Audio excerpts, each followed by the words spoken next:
શહેરના માંજલપુરમાં મનમોહન યુવક મંડળના શ્રીજીની ભવ્ય આગમન યાત્રામાં મોટી સંખ્યામાં લોકો ઉમટી પડ્યા હતા અને ગણેશજીના નાદ સાથે સમગ્ર વાતાવરણ શ્રીજીમય બનાવી દીધું હતું.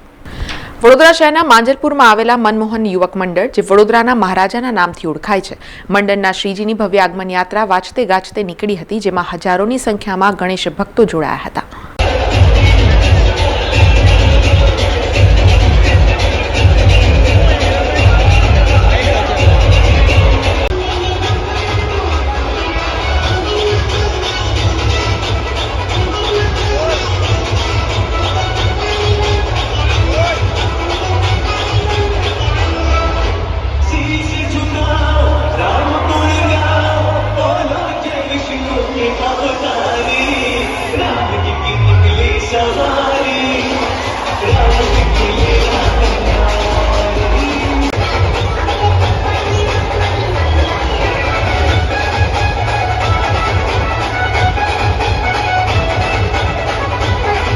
સમાચારોના સતત અપડેટ માટે TNN ન્યૂઝને YouTube પર સબસ્ક્રાઇબ કરી બેલ આઇકોન પ્રેસ કરો અને અમારી સાથે જોડાયેલા રહો Facebook, Instagram અને Twitter ઉપર.